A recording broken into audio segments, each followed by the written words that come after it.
Sir, bilang isang residente dito sa Barangay Malbonggay sa Camarines Sur, ay na-witness mo ang pagkagawa ng flood control project na ito sa lugar ninyo. So, kumusta po ang pagkakagawa nito based po sa nakita nyo?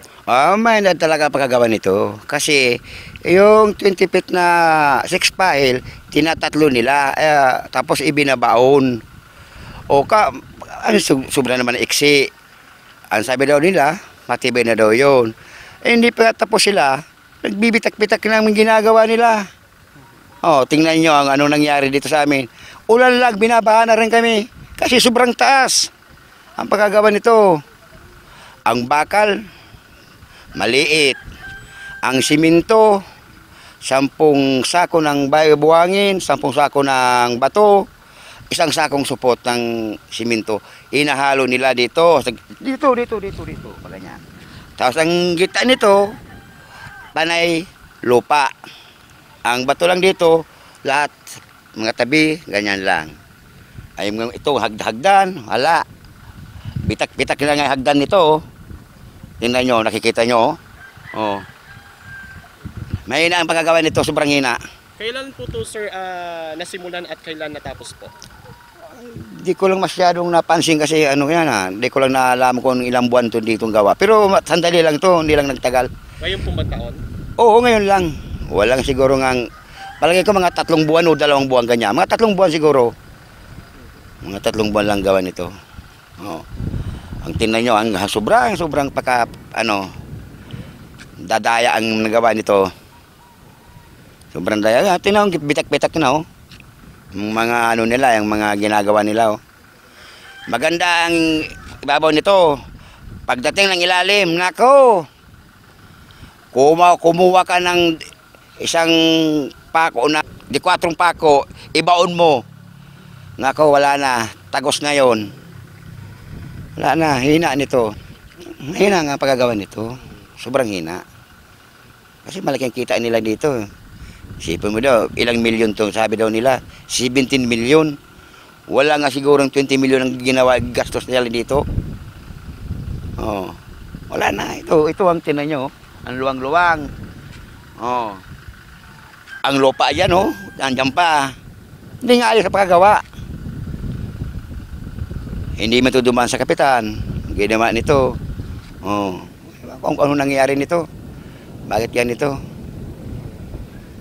Anong masasabi mo sir, especially ang Gainsa, binagyo tayo noong bagyong Christine at halos bahain yung buong lugar ng Gainsa, especially ang Barangay Malbong. So, kung ito ang pagbabasihan po ng flood control project na ito, sa tingin mo po ba ay mapoprotektahan ang inyong lugar sa flood control project? Hindi. Lalong lulubog. Ay wala pa ngang riprap, lubog na rin kami dito hanggang ng lampas ng ulo. Ay ngayon pa, paano dadaan dito ang tubig? Ay may mga harang na. Ang taas, sobrang taas. Pag nag-umulan, sobrang dito sa amin papasok, walang labasan. Ang liit-liit ng imbornal. Anong gagawin dyan? Pwede mo bang ma-describe sa amin kung ano po ang laman ng flood control project na itong riprap na to? Well, lahat lupa to. Itong gitna nito, lupa to. Walang bigapakan namin, bigapakan kung ito, lupa to. Tingnan nyo, biyak-biyak na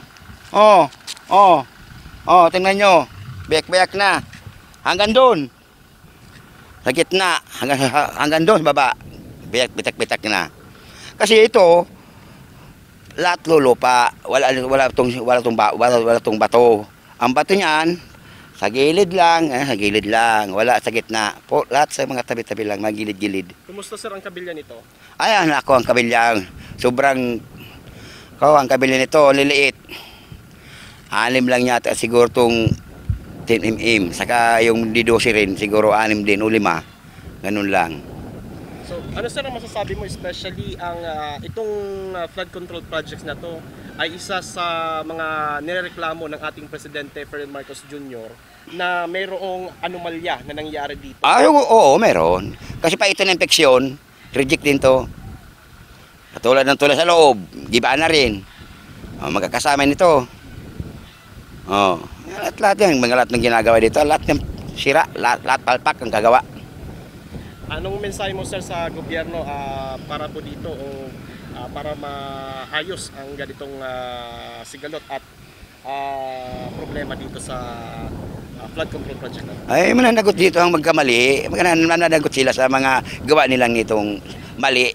Kawawa sa amin mga maliliit. Pag nag-ulan, kami din nalulubog.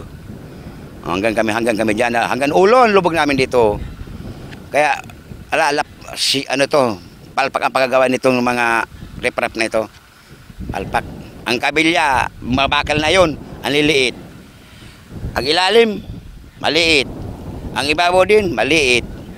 Ang ilalim, lahat lupa. Oh. Ang ibabaw lang nito ang ginagawa ng simento. Wala.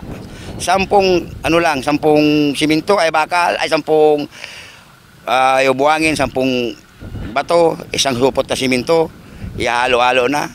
Tapos na. Maganda na tingnan. Kaya sobrang lambot nito. Parang hollow blocks na ginawa. Oh, kung siguro ito ganito matigas-tigas din ito konti kasi pang ibabaw. Pag sa ilalim yan, sobrang lambot.